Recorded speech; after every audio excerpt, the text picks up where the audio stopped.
ನಮಸ್ಕಾರ ಸ್ನೇಹಿತರೆ, ನಾನು doctor KPR Pramod.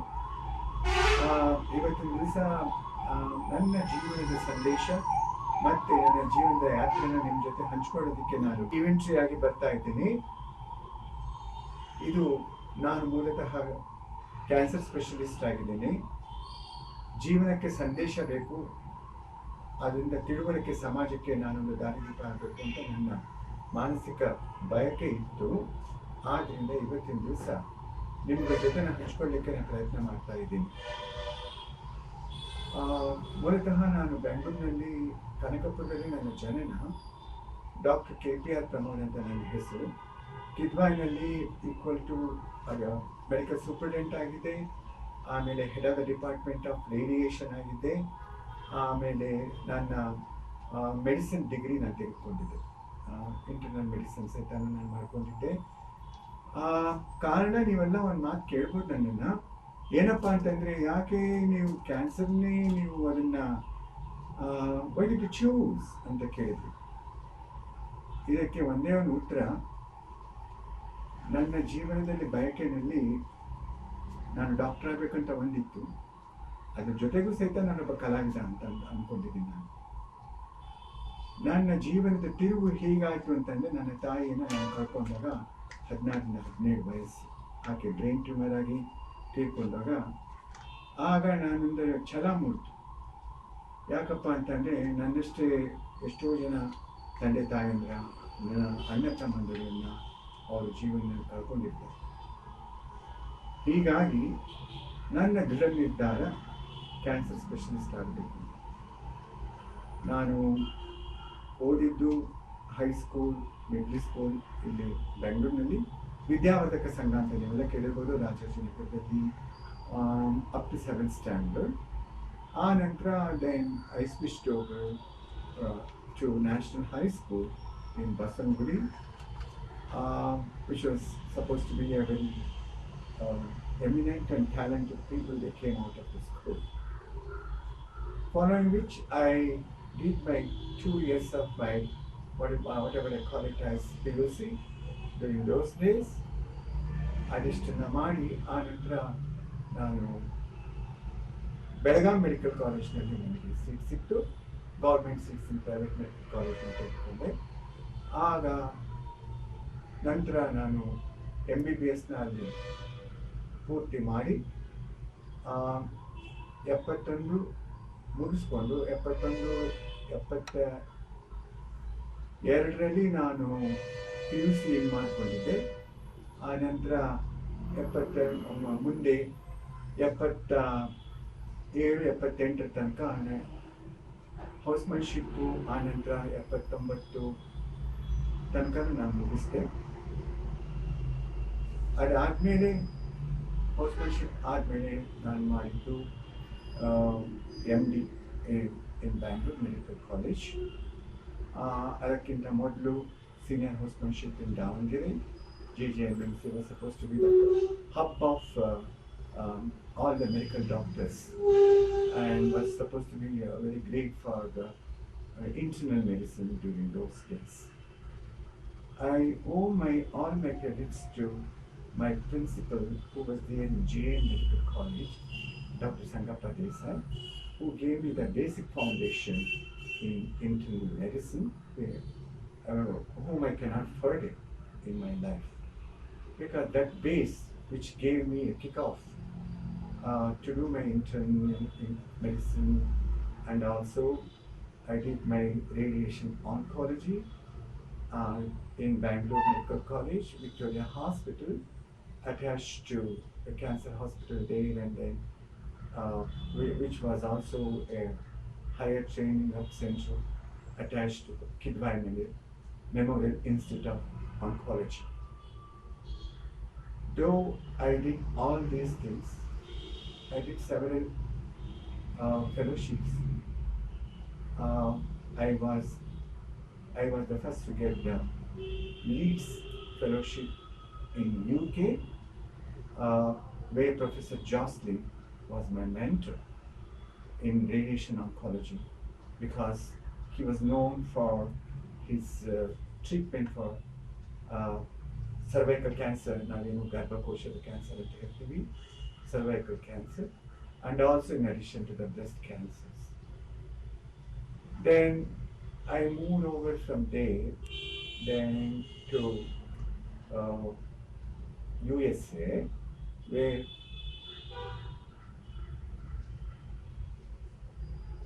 higher training up and master's degree I took over from there in the US, and then I had my training under Dr. Dattatreya Nuri, who was another pioneer person in radiation oncology in Memorial Sloan Kettering, which is called as Mecca for Cancer. So from there, I started here as an assistant professor, what we call it as lecturer in Kidwai Memorial Institute of Oncology, and in between I used to go for several trainings abroad. When I was an associate professor, then I got my fellowship in World Health Organization, because pain and palliative care, that's supposed to be the known Ivana, but it was not there in Kidwai Memorial Institute of Oncology. Then the Gilly Burns, who was supposed to be a nurse, then who was interested in pain and palliative care, and she started there in the US, and then we all did together the workshops in Kidwai, and then the pain and palliative care was established then during my tenure. I took over as an administrative in charge as medical superintendent later on, and then it's equal to a director's whatever the post, and I used to carry out this way. Especially I started what we call it as International Brain Tumor Society, and where we took the help of Lim Hanks also during those days, and then I was an inspiration for my students to do their brain tumor as their research work. Today you might have seen that there are not many cases who, in spite of the brain tumor, they have led their normal life following the treatment of radiation, chemo, and especially immunotherapy, and they are all the one. So this how my interest got into the field of oncology, and this is I did a lot of social services also. Social services in the sense we tried to conduct the cancer camps so as to reach to the nook and corner of Karnataka, to the village people, and also for those downtrodden, to the who were really not able economically, but we could do something for them also. In 2006, I got the state award for the humanitarian services through our Honorable Minister Dharan Singh Ji was there, in addition to the Deputy Chief Minister M.D. Prakash. Later on, I introduced the importance of laughing therapy to make everybody to relax their life, to come out of the what we call it as heightened life, where nowadays you might have heard also that in Japan, people give their break during their work to go and laugh and come, so that they can vent out their feelings. Laughter is the medicine of life. When you come out of your tenseful mind, you will have a relaxed mind so that you can do more advantageous and creative work. People were not admiring during those days, thinking that this is something to do with the name hands are mentally uh, deranged. No, no. So as to put back your streamline onto the stream, you have to have your sound mind in a sound body. Of course, World Health Organization has defined its spiritual health, physical health. In addition, nowadays the sexual health is also required to lead a happy life. Uh, of course, laughter will help you to lead your a standard life. And another thing I would like to say that is self-examination of breast. For those lady folks, and also the frequent cancer checkups, which they have to come out of their shyful life and then to be more brave. Because if you make a lady at home a healthy and strong in the mind, she will be the pillar of the house so that she will stand for husband and for the children. My father was an architect of Bangalore. He was the deputy chief architect.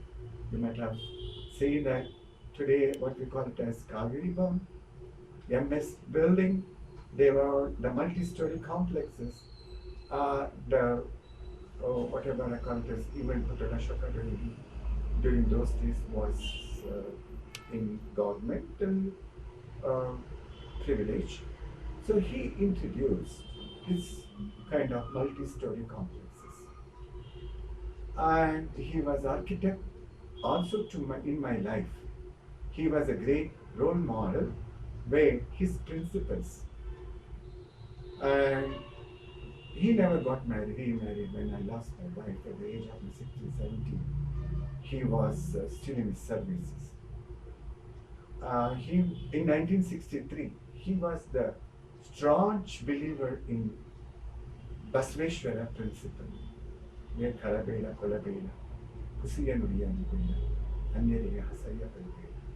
1963, the founder president of Basveshwara Society, Education Society in Rajaji Nagar, second block, where his name was put further in front of the school, starting from Rajkumar Road, and where the police quarters, and in front of the Basveshwara Education Society, which continues up to the 19th Main Road. He was unopposed president for 3 terms, who built the Education Society, keeping the Basveshwara principle for those youngsters and also for the adults, where an ideal society was required to make this one a beautiful society with his principles, where no caste, no creed, and education for everybody was his principle. And also for those women folks, where widows, he was against the previous principle of widow, making her to sit at home where she was made useless. So the remarriage for widows, and also education for those girls. And today you might have seen that where India has bagged a name up front in the world. Women is not only at home but also in the society. The principles of Akka Mahadevi, where she challenges our what is called as Anubhav Mantapa president Sota during those days, uh, you must have known to go into the depth. She enters the Anubhava Mantapa, and she gets the reward from the same one who opposed her entry. Anubhava Mantapada Siddha, what I call it as ನನ್ನ ಜೀವನದ ಒಂದು ಆತ್ಮಕಥನ ಹೇಳಬೇಕು ಅಂತ ಹೇಳಿದ್ರೆ ಅದು ಕೆಲವರಿಗೆ ಸ್ಫೂರ್ತಿದಾಯಕವಾಗಬೇಕು ಅಂತ ನನ್ನ ಒಂದು ಆಸೆ. ಕಷ್ಟಪಡಬೇಕು ಜೀವನದಲ್ಲಿ, ಆದರೆ ಆದಿ ಅಂತ್ಯಗಳು ಉಂಟು. ಆಸೆಗೆ ಒಂದು ಪರಿಮಿತಿಗಳನ್ನು ಇಟ್ಕೊಳ್ಬೇಕು. ಆಸೆ ಆದಷ್ಟು ಸಹಿತ ಮನುಷ್ಯ ಅದನ್ನ ತಾನು ಕಡಿಮೆ ಮಾಡ್ಕೊಂಡು ಹೋಗ್ಬೇಕು. ಜೀವನದಲ್ಲಿ ನಾವು ಬದುಕುವುದು ಇನ್ನೊಬ್ಬರಿಗೋಸ್ಕರ ಅನ್ನೋದು ಒಂದು ಧ್ಯೇಯ ಅದಿದ್ದಾಗಲೇ ಮನುಷ್ಯನಿಗೆ ಅವನ ಜೀವನ ಸಾರ್ಥಕ ಬದುಕಾಗ್ತದೆ. ಸಾರ್ಥಕ ಬದುಕಾಗಬೇಕಾದ್ರೆ ಜೀವನದಲ್ಲಿ ಯಾವಾಗ ಸಹಿತ ಕೆಲವು ಆಧ್ಯಾತ್ಮ ಗುರಿಗಳನ್ನು ಇಟ್ಕೊಂಡಿರ್ಬೇಕು. ಆಧ್ಯಾತ್ಮಿಕತೆ ಜೀವನದಲ್ಲಿ ಇಲ್ಲದೇ ಇತ್ತು ಅಂತಂದ್ರೆ ಕಷ್ಟ ಆಗ್ತಾ ಇದೆ. ಆಧ್ಯಾತ್ಮ ಅಂತಂದ್ರೆ ದೇವಸ್ಥಾನಕ್ಕೆ ಹೋಗಿ ಸುತ್ತ ಹಾಕಿ ಆ ದೇವ್ರಿಗೆ ಹೊಲಿಸ್ಕೊಂಡು ಈ ದೇವ್ರಿಗೆ ಹೊಲಿಸ್ಕೊಂಡೆ ಅಂತ ಅದಲ್ಲ. ನಾನು ಹೇಗೆ ಬಾಳಿ ಬದುಕಿ ಜೀವನದಲ್ಲಿ ಕಷ್ಟಪಟ್ಟು ಇನ್ನೊಬ್ಬರಿಗೆ ನಾನು ಏನ್ ಮಾಡಬಲ್ಲೆ, ನಾನು ಸಮಾಜಕ್ಕೆ ಏನು ಮಾಡಬಲ್ಲೆ, ಸಮಾಜದಿಂದ ನನಗೆ ಏನ್ ಸಿಕ್ತು ಅಂತ ಆ ಗುರಿಗೆ ಹೋಗ್ಬಾರ್ದು. ನಾವು ಯಾವತ್ತೂ ಹೋಗ್ಬೇಕಾದ್ರೆ ಒಂದು ಜೀವನದಲ್ಲಿ ನಾವು ಸಮಾಜಕ್ಕೆ ಏನು ಕೊಡುಗೆಯನ್ನು ಕೊಟ್ಟು ಹೋಗ್ತಾ ಇದ್ದೀವಿ. ಯಾಕಂದ್ರೆ ಇವತ್ತು ಜನನ ಉಂಟು, ಮರಣ ಉಂಟು, ಎರಡೂ ಒಂದಿರೋದ್ರಿಂದ ಇವೆರಡರ ಮಧ್ಯದಲ್ಲಿ ಇರುವುದೇ ಪ್ರಯಾಣ. ಈ ಪಯಣ ಈ ಪ್ರಯಾಣನ ನಾನು ಹೇಳ್ತಾ ಇದ್ದೀನಿ. ನಾವು ಗುರಿ ಇಲ್ಲದ ಜೀವನ ಮಾಡಬಾರ್ದು. ಸ್ಪಷ್ಟತೆ, ಗುರಿ ಇವೆಲ್ಲ ಜೀವನಕ್ಕೆ ಬೇಕು. ನಾನು ಏನ್ ಮಾಡಬಲ್ಲೆ, ನಾಳೆ ಬೆಳಿಗ್ಗೆ ನಾನು ಯಾವ ರೀತಿ ಇನ್ನೊಬ್ಬರಿಗೆ ನಾನು ಊರ್ಧ್ವಮುಖವಾಗಬಲ್ಲೆ ಹೊರತು ಅಧೋಮುಖವಾಗಬಾರ್ದು. ನನ್ನ ಜೀವನ ಗುರಿ ಸ್ಪಷ್ಟತೆ ಇರಬೇಕು. ಕ್ಯಾನ್ಸರ್ ಕಾಯಿಲೆ ಅನ್ನೋದು ಜೀವನದಲ್ಲಿ ಒಂದು ಮಾರಕ ಆಗಿತ್ತು ಅಂತ ಹೇಳ್ಬೇಕು. ಬಂದ ದಿವಸಕ್ಕೆ ಡೆತ್ ಸೆಂಟೆನ್ಸ್ ಬರೆದಿಡ್ತಾ ಇತ್ತು. ಈಗ ಹಾಗಿಲ್ಲ. ಹೇಳಬೇಕು ಅಂತ ಅಂದ್ರೆ ಎಷ್ಟೋ ಕ್ಯಾನ್ಸರ್ಗಳನ್ನ ಸಹಿತ ನಾವು ಗುಣಪಡಿಸಬಹುದಾಗಿದೆ. ಎಷ್ಟೋ ಬ್ಲಡ್ ಕ್ಯಾನ್ಸರ್ಗಳು ಗುಣಪಡಿಸ್ಬೋದು. ಆಮೇಲೆ ಸ್ತನದ ಕ್ಯಾನ್ಸರ್, ಗರ್ಭಕೋಶದ ಕ್ಯಾನ್ಸರ್, ಸ್ತನ ಗರ್ಭಕೋಶದ ಕ್ಯಾನ್ಸರ್, ಕೆಲವು ಗಂಟಲಿನ ಕ್ಯಾನ್ಸರ್ಗಳು, ಇದನ್ನು ನಾವು ಗುಣಪಡಿಸ್ಬೋದು. ಆದಷ್ಟು ಸಹಿತ ಲೈಫ್ ಸ್ಪ್ಯಾನ್ ಕೊಡ್ಬೋದು. ಕ್ವಾಲಿಟಿ ಆಫ್ ಲೈಫ್ ಅಂತ ಹೇಳ್ತೀವಿ. ಜೀವನದ ಕ್ವಾಲಿಟಿ ಆಫ್ ಲೈಫ್ ತಾವು ದೈನಂದಿನ ಬದುಕನ್ನು ಮಾಡಿಕೊಂಡು ಜೀವನದಲ್ಲಿ ತಮ್ಮ ನಿಲುವನ್ನ ತಾವು ಏನ್ ಮಾಡ್ಕೊಳ್ಬೇಕು ಅದನ್ನ ಕುಟುಂಬ, ಮಕ್ಕಳು, ಮರಿ ಸಾಧನೆಗಳನ್ನ ಅವ್ರು ಸಾಧಿಸ್ಬೋದು. ಇದಿಷ್ಟು ಸ್ಪಷ್ಟತೆ ನಾನು ಹೇಳಬಲ್ಲೆ. ಒಬ್ಬ ಕ್ಯಾನ್ಸರ್ ತಜ್ಞನಾಗಿ ನಾನು ಆಯ್ಕೆ ಪಟ್ಟಂತ ಒಂದು ಜೀವನ ಕಾರಣ ನನ್ನ ತಾಯಿಗೆ ಬಂದಂತ ಮಾರಣಾಂತಿಕ. ಇದಕ್ಕೆ ಹೋಲಿಸ್ಬೇಕು ಅಂದ್ರೆ ಅದೇ ಕಾಲದೊಳಗೆ ಸ್ವಲ್ಪ ದಿವಸ ಪಾನಿಪುರಿ ಕಿಟ್ಟಿ ಅಂತ ಇನ್ನೊಂದು ಪೇಷಂಟ್ ಪಾಪ ಎಲ್ಲೋ ಪಾನಿಪುರಿ ಮಾಡ್ಕೊಂಡಿದ್ದು ಹಂಗೆ ಸಡನ್ ಆಗಿ ಆತನಿಗೆ ಈ ಬ್ರೈನ್ ಟ್ಯೂಮರ್ ಅಟ್ಯಾಕ್ ಆಯ್ತು. ಆದ್ರೂ ಸಹಿತ ನವರಂಗ್ ಸರ್ಕಾರ ಒಳಗಡೆ ಎಲ್ಲರೂ ಕೇಳ್ತಾರೆ, ಡಾಕ್ಟರ್ ನೀವು ಪಾನಿಪುರಿ ಕಿಟ್ಟಿನ ಅಷ್ಟು ದಿವಸ ಬದುಕಿಸಿದ್ರಿ ಅಲ್ವಾ, ಹೇಗೆ ಅದು ಸಾಧ್ಯವಾಯ್ತು ನಿಮ್ಗೆ ಅಂತ. ನಾನು ಆಗಿನ ಕಾಲದಲ್ಲಿ ನಾನು ಎಷ್ಟು ಧ್ಯೇಯ ಇಟ್ಕೊಂಡು ಅವನಿಗೆ ಶ್ರದ್ಧಾ ಮನೋಭಾವದಿಂದ ಯಾವುದಕ್ಕೂ ಲೋಪ ಕುಂದುಕೊರತೆ ಮಾಡದೇನೆ ಅದನ್ನ 5 ವರ್ಷ ಬದುಕಿ ಹೇಳಬೇಕು ಅಂತ. ಅದು ಆಗಿನ ಕಾಲಕ್ಕೆನೆ ಜಾಸ್ತಿ ಹೇಳಬೇಕು ಅಂತ. ಅದೇ ರೀತಿ ಸಹಿತ ಬ್ರೈನ್ ಟ್ಯೂಮರೇ ಆಗಲಿ, ಈಗ ಗರ್ಭಕೋಶ, ಸ್ತನ ಇವುಗಳೆಲ್ಲನೂ ಹೆಣ್ಮಕ್ಳು ನಾಚಿಕೆ ಸ್ವಭಾವನ ತೆಗೆದು ಅವ್ರೇನ್ ಮಾಡ್ಬೇಕು ಅಂತಂದ್ರೆ ತಾವು ಆದಷ್ಟು ಸಹಿತ ಮೇಲಿಂದ ಮೇಲೆ ಆರೋಗ್ಯ ತಪಾಸಣೆ ಮಾಡಿಸ್ಕೊಳ್ತಾರೆ. ಅದೊಂದೇ ಅಲ್ಲ, ತಾನು ಅಷ್ಟೇ ಕ್ಯಾನ್ಸರ್ ಅನ್ನೋ ಅದೊಂದು ಶಬ್ದ ಬಂದ ಕೂಡಲೇ ಕಠೋರವಾಗಿ ಅವರು ಅದರ ಕರ್ಣ ಕಠೋರ ಅಂತ ಹೇಳ್ತೀವಿ ನಾವು, ತಕ್ಷಣವೇ ತಲೆ ಸುತ್ತಿ ಬೀಳ್ತಾರೆ. ಈಗ ಕಾಲ ಹೋಯ್ತು. ಬೇಕಾದಷ್ಟು ಕಿದ್ವಾಯಿ ಸ್ಮಾರಕ ಸಂಸ್ಥೆನೇ ಇದೆ, ಬ್ಯಾಂಗ್ಳೂರ್ ಕ್ಯಾನ್ಸರ್ ಸೆಂಟರ್ ಅಂತ ಇನ್ನೊಂದು ಇದೆ. ಪ್ರತಿಯೊಂದು ಸಹಿತ ಇಲ್ಲಿ ಬೇಕಾದಷ್ಟು ದೊಡ್ಡ ದೊಡ್ಡ ಆಧುನಿಕ ಸಲಕರಣೆ ಇದೆ. ನಾನು ಕಿದ್ವಾಯಿನಲ್ಲಿ ಬೇಕಾದಷ್ಟು ಸಹಿತನು ಕ್ಯಾನ್ಸರ್ ರೇಡಿಯೋಥೆರಪಿ, ಕೀಮೋಥೆರಪಿ ಮೊದಲುಗೊಂಡು ಸಹಿತನು ಒಂದು ಆಧುನಿಕತೆ, living up to the standard whatever is available today, ಅಲ್ಲಿ ತನಕ ಸಹಿತ ನಾನು ಮಾಡಿಟ್ಟು ಬಂದೆ. ಅದೇ ರೀತಿ ಜೀವನದಲ್ಲಿ ಸಹಿತ ಪುಷ್ಪ ಕ್ಯಾನ್ಸರ್ ಕೇರ್ ಅಂತ ಇದೆ. ನನ್ನ ತಾಯಿ ಹೆಸರಿನಲ್ಲೇ ಈ ಪುಷ್ಪ ಕ್ಯಾನ್ಸರ್ ಕೇರ್ ಅನ್ನೋದನ್ನ ನಾನು ಇಲ್ಲಿ ರಾಜಾಜಿನಗರದಲ್ಲಿ ನವರಂಗ್ ಟಾಕೀಸ್ ಹತ್ರ ಅದು ಅಲ್ಲಿ ನನ್ನ ಕ್ಲಿನಿಕ್ ಇದೆ. ವಾರಕ್ಕೊಂದು ಸಲ ಫ್ರೀಯಾಗಿ ತಪಾಸಣೆ ಮಾಡ್ತೀನಿ. ಹೆಣ್ಮಕ್ಳೇ ಆಗಲಿ ಗಂಡು ಮಕ್ಕಳೇ ಆಗಲಿ ಹೆದರಿಕೆಯನ್ನು ಪಡ್ಕೊಳ್ತೀನಿ. ತಾವು ಬಂದು ಸಂಕುಚಿತ ಮನೋಭಾವ ಸಂಕೋಚವನ್ನು ತೆಗೆದುಕೊಂಡು ಆಚೆ ಕಡೆ ಇಟ್ಟು ಆ ಬದಿಗೆ ಇಟ್ಟು ನನ್ನ ಹತ್ರ ಬಂದಾಗ ನಾನು ತೋರಿಸ್ತೀನಿ. ಇದೇ ರೀತಿ ಬೇಕಾದಷ್ಟು ಸಹಿತ ಕ್ಯಾನ್ಸರ್ ಪೇಷಂಟ್ಗಳು ಸಹಿತ 10, 15, 20 ವರ್ಷ ಬದುಕಿ ತೋರಿಸಿದ್ದಾರೆ. ಇದಕ್ಕೆ ಕಾರಣ ಇಷ್ಟೇ, ಚೇಂಜ್ ಇನ್ ಲೈಫ್ ಸ್ಟೈಲ್. ನಾವು ದೃಷ್ಟಿ, ನಮ್ಮ ನೋಡುವ ದೃಷ್ಟಿ, ಸಮಾಜವನ್ನು ನೋಡುವ ದೃಷ್ಟಿ, ಆ ನೋಡುವ ದೃಷ್ಟಿಯನ್ನ ನಾವು ಚೇಂಜ್ ಮಾಡ್ಕೊಳ್ಬೇಕಾಗ್ತದೆ. ಅದನ್ನ ಬದಲಾಯಿಸ್ಕೊಳ್ಬೇಕು. ಅದಕ್ಕೆ ಬೇಕಾದಷ್ಟು ಸಹಿತ ಸಮಾಜನೂ ಸಹಿತ ಇವತ್ತಿನ ದಿವಸ ಹಳೆಯ ಯಾವ ಒಂದು ತಪ್ಪು ಕಲ್ಪನೆಗಳನ್ನ ತಲೆಯಲ್ಲಿ ಬರ್ತಾ ಇತ್ತು ತೆಗೆದುಹಾಕಿ ನೇರವಾಗಿ ದೃಷ್ಟಿಕೋನವನ್ನ ಚೇಂಜ್ ಮಾಡಿಕೊಂಡು ಇವತ್ತು ಆಹ್ಲಾದಕರ ಮಾಡ್ಕೊಳ್ಬೇಕಾದ್ರೆ ನಗೆಕೂಟಗಳು ಬೇಕು. ನಗೆಕೂಟಗಳ ಬೆಳಗ್ಗೆ ಎದ್ದು ಆ ಜೀವನಕ್ಕೆ ನಾವು ಪ್ಲಾನ್ ಮಾಡ್ಕೊಳ್ಬೇಕು. ಮನಸ್ಸು ಆಹ್ಲಾದಕರವಾಗಿದ್ದಾಗ ಸ್ಪಂದನನೇ ಬೇರೆ. ನಮ್ಮಲ್ಲಿ ಹರಿಯುತ್ತಕ್ಕಂಥ ಕ್ವಾಲಿಟೀಸ್ ಹಾರ್ಮೋನ್ಸ್, ಆಗ ನಗುವಿನ ಹಾರ್ಮೋನ್ಗಳು ನಮಗೆ ಸ್ಫೂರ್ತಿದಾಯಕವಾಗಿರುತ್ತೆ. ನಾಳೆ ಎನ್ನುವ ಚಿಂತೆಯನ್ನು ತೆಗೆದುಬಿಟ್ಟು ಅದನ್ನು ಎದುರಿಸುವ ಶಕ್ತಿಯನ್ನು ತಂದುಕೊಡುತ್ತೆ. 80 ರಿಂದ 90 ವರ್ಷ ಸಹಿತ ನಮ್ಮ ನಗೆಕೂಟ ಸಹಿತ ರಾಜಾಜಿನಗರದಲ್ಲಿ ಗಾಯತ್ರಿ ದೇವಿ ನಗೆಕೂಟ ಅಂತ ಇದೆ. ಅದು ಮರಿಯಪ್ಪನ ಪಾಳ್ಯದಲ್ಲಿದೆ. ಅದು ಬೆಳಗ್ಗೆ ದಿವಸ 6:30 ರಿಂದ 7:30 ತನಕ ಇರ್ತದೆ.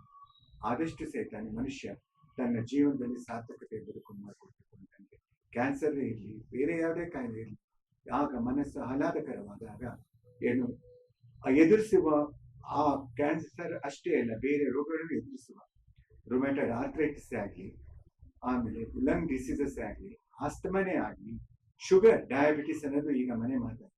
ಆಗ ಹುಟ್ಟಿದ ಮಕ್ಕಳಿಗೆ ಶುಗರ್ ಬರ್ತಾ ಇದೆ.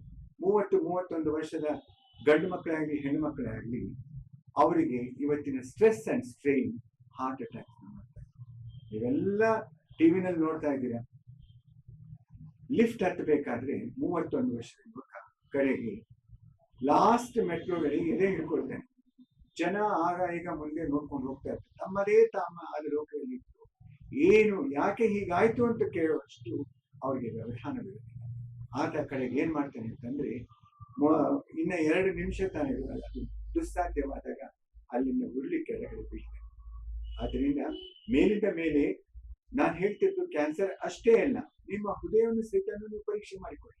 ಬೇಕಾದಷ್ಟು ಸಹಿತ ಇವಾಗ ಹೃದಯ ತಪಾಸಣೆಗಳು ಉಂಟು, ಕ್ಯಾನ್ಸರ್ಗೂ ಸಹಿತ ತಪಾಸಣೆಗಳು ಉಂಟು.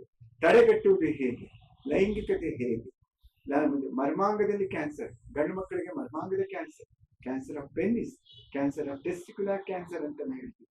ಇದೆಲ್ಲ ಮೇಲಿನ ಮೇಲೆ ತಪಾಸಣೆ ಮಾಡ್ಕೊಂಡು ಅದು ಅಷ್ಟೇ ಅಲ್ಲ, ಜೀವನದೊಳಗಡೆ ಬೇರೆ ಬೇರೆ ಸಹಿತ ಬೋನ್ಗೂ ಸಹಿತ ಅಷ್ಟೇ. ಸಣ್ಣ ನೋವೇ ಬರಲಿ, ಒಂದು ಸಣ್ಣ ಒಂದು ಹಣೆಯಲ್ಲೇ ಅಥವಾ ಮೈನಲ್ಲೇ ಒಂದು ಟ್ಯೂಮರ್ ಅಂತ ಬಂದ್ರೆ ಅದು ಕ್ಯಾನ್ಸರ್ ಹೌದೋ ಇಲ್ಲ.